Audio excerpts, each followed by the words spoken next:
যদি থাহ বইয়া হেলে শিগগির পরে হইয়া যদি এখনো থাহ বইয়া হেলে কলো লোল পর্বে তোমার গালি বাইয়া। তো যাই হোক না ভাই, মুখ আমনার আর হেই মোহে পানি উডনের দায়িত্বই নেবার এই স্লোগান রে মনে প্রাণে ধারণ করিয়ে কিন্তু আমরা তীব্র বেগে আগুয়ে যাইতেছি এবং এই স্লোগানের অংশ হিসেবে আজকের মজমার বিষয়বস্তু হইতেছে দুহারিয়া ঠাডাভাঙ্গা রৌদের মধ্যে কাঁচা আম বানাই খাওয়া। তো দেখতে পাইতেছেন আমরা কিন্তু এখানে 16 বছরের আমলই বই পড়ছি এবং সবাই হাত আমরা গাবলার মধ্যে ডুবাই দিছি। এখন আমাদের মূল আনুষ্ঠানিকতা শুরু হয়ে গেছে। হ্যাঁ, দেখতে পাইতেছেন যে আমরা ঘন্টায় 200 কিলোমিটার বেগে কিন্তু আম ছাওয়াই যাইতেছি, একসের ছাওয়াই যাইতেছি। ঠিক আছে, বাড়া একটুখানি শক্ত শক্ত হইয়ে উঠছে, তবে সেটা এখনো দোষের মধ্যে পড়ে নাই। এই যে দেখতে পাইতেছেন যে বাড়া কিন্তু ছাওয়াই যাইতেছে সেই যে আমাদের কোদালের কোপে।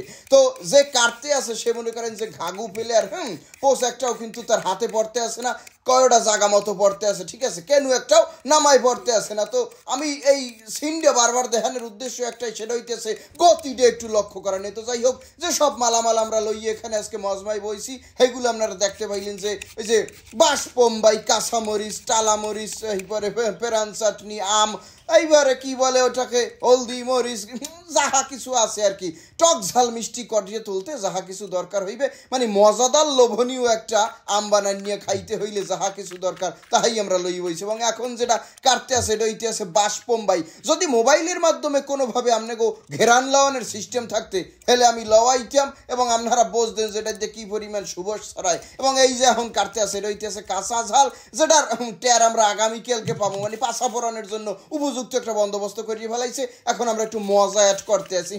তেঁতুলের চাটনি যেটা দিলে একটুখানি স্বাদটা পরিমাণটা বাড়িয়ে যায়। ঠিক আছে, তো এখন আমরা যে সব ইনগ্রিডিয়েন্টস আনছিলাম বাড়তে গনে এই আর কি সব মিক্স করতে আছি। চিনি আনছিলাম, এইবারে মরিচের গুঁড়ি আনছিলাম, এর পর আপনার যাহা কিছু আর কি সব কিছু আমরা মিলেন্নে হয়ে গেছে। এখন আর কি মাখানোর পালা। ওকে, আপনারা দেখতে পাইতেছেন কিন্তু আমাকে মাহান্যে প্রায় শেষ পর্যায়ে। এখন আমরা মানে একটু পরেই দেখবেন যে সবাই গাবলার মধ্যে ডুব দিয়ে ফেলাম।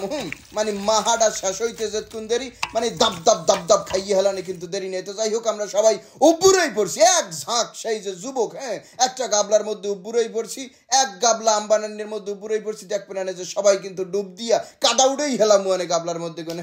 বেশিক্ষণ সময় দেবে না, এই এক গাবলা আম বানানিতে বেশিক্ষণ চান কিন্তু দেবে না। ভাই আমরা গো লোল পড়লে কিছু করার নাই। আমি প্রথমেই বলছি যে বইয়ে থাকলে হইয়ে পারেন, হইয়ে থাকলে লোল পড়ার সিস্টেম নেই। তো যাই হোক, আম বানানিয়ে খাওয়া শেষ। এখন এই যে হুর্রাডু, এই হুর্রাডু কিন্তু খাইতে হইবে। সবাই কারাকারি করতে আছে, আমি ঠাস করে সাপ দিয়ে ফেলাইছি, কারণ এই হুর্রার যে মজা যে না খাইছে হে বসবে না। আমি একলাই গলা ধকরণ করিয়ে ফেলাইছি এবং তৃপ্তির ঢেকুর তুলতে আসি, বাবাকে দর্শক হিসেবে রাখছি। সবাই চেঁচাইতে আছে কিন্তু কোনো কাম হইবে না, মুখ দিয়ে হেলাইছি আর কেউ খাইতে পারবে না। তো এই ছিল আজকের আয়োজন। আল্লাহ হাফেজ।